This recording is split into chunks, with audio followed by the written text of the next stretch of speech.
이제 3번으로 보도록 하겠습니다. 이제 진술 거부권과 관련한 문제는 무조건 시험에 한 문제가 나온다 라고 보시고, 실제 한 문제가 아니라 진술 거부권 파트에서 한 문제, 위법 수집 증거 배제 법칙 가운데서도 한 문제에서 총 2문제 정도가 항상 출제가 되니까 잘 해줘야 돼요.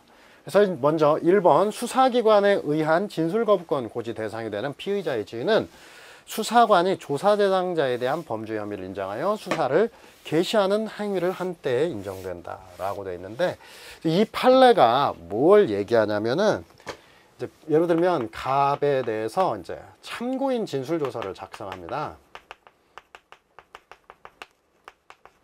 참고인으로 소환해서 작성을 했고, 이때는 이제 진술 거부권을 고지하지 않아요. 원래 참고인에 대해서 진술 거부권 고지하지 않잖아요. 그런데 나중에 추후 이제 갑이 공소 제기가 이루어졌다. 이랬을 때 이 진술 거부권을 고지하지 않은 참고인 진술 조서를 어떻게 볼 것이냐.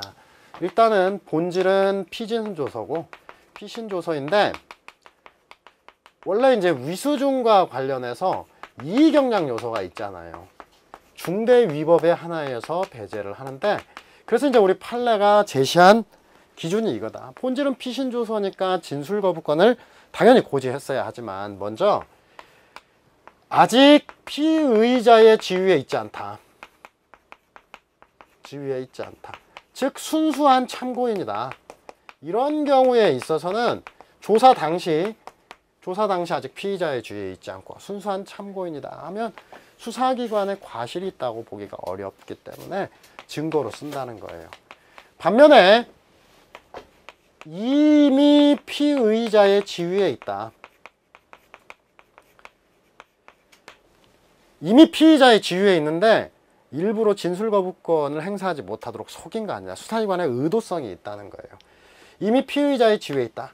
실질적으로 어떤 뭐 범죄 혐의가 있다. 혐의를 인지한 후, 인지 후. 이런 판례도 있죠. 실질적으로 범죄 혐의를 인지했다는 것에 우리 판례가 실질서를 취하고 있는데, 이와 관련해서 사전 정보를 통해 허위의 외국인 투자라고 하는 거, 외국인 투자라는 첩보를 입수한 이후, 이미 첩보를 입수했다라고 한다면 이것은 실질적으로 범죄 혐의인지 피의자의 지위에 있다. 이렇게 봐가지고 이때는 위수중이다. 이렇게 이제 보는 거예요. 이게 이제 가장 핫한 그런 판례들이죠. 그래서 이 부분을 이제 잘 먼저 살펴봐야 된다. 그래서 3-3번의 첫 번째 질문, 수사기관의 진술거부권의 고지 대상이 되는 피의자의 지위는 조사 대상자에 대한 범죄 혐의를 인정하여 수사를 개시한 때, 실질적으로 피의자로 인지한 때다. 2번, 구속영장 발부에 의해서 적법하게 구금된 피의자가 피의자 신문 요구를 위한 출석 요구에 응하지 않으면서 수사기관의 조사실로 출석을 거부할 경우 구속영장의 효력에 의해서 조사실로 구인할 수 있고, 이때 진술거부권을 고지해야 된다. 이 판례는 너무 중요한 판례입니다. 그래서 2번 지문과 관련해서, 자, 피의자 신문은 임의수사다. 신문은 임의수사이기 때문에 일단 피의자에게 출석, 어떤 진술 의무가 없다. 그 다음에 일반적인 경우에는 조사를 수인할 의무가 없다. 의무가 없다. 이렇게 이제 얘기를 하는데, 다만 구속영장, 체포영장도 마찬가지예요. 영장이 발부된 피의자는, 피의자에 있어서는 구속영장이 발부되어 있기 때문에 영장의 효력으로 이제 피의자 신분을 위해서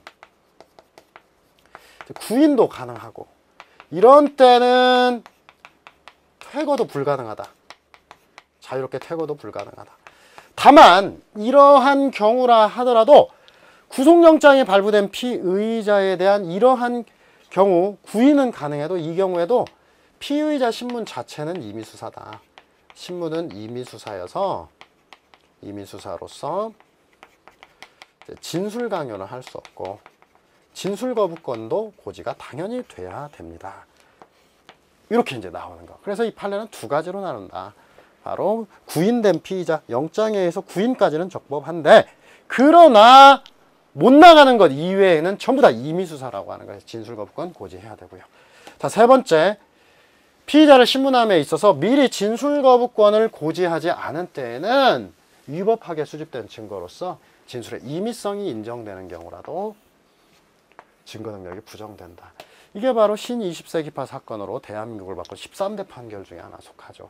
원래 자백배제와 관련해서는 자백배제 어때요? 고문이 있어도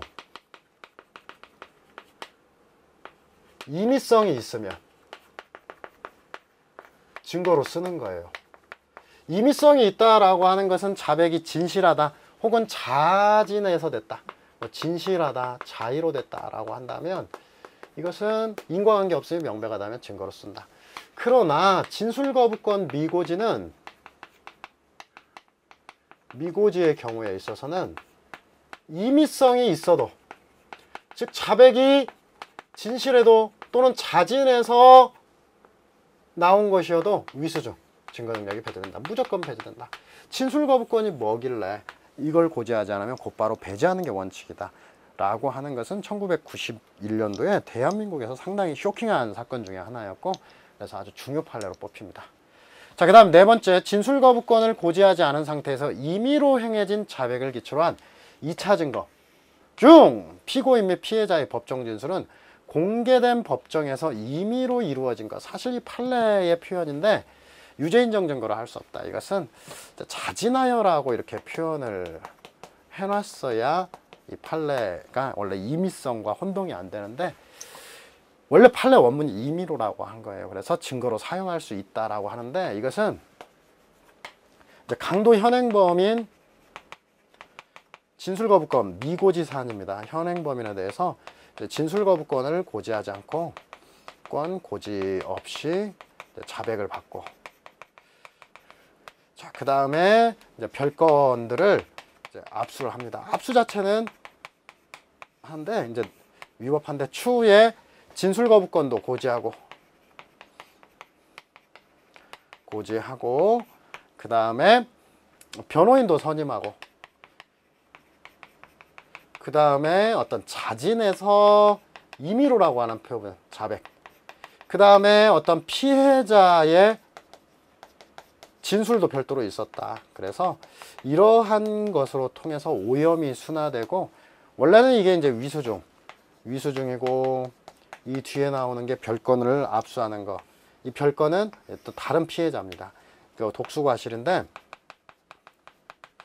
이러한 행위로 오염이 순화가 되어서 예외적으로 이제 독수과실의 예외를 인정했다. 그래서 이 압수물들의 증거 능력을 인정한 사안들이죠.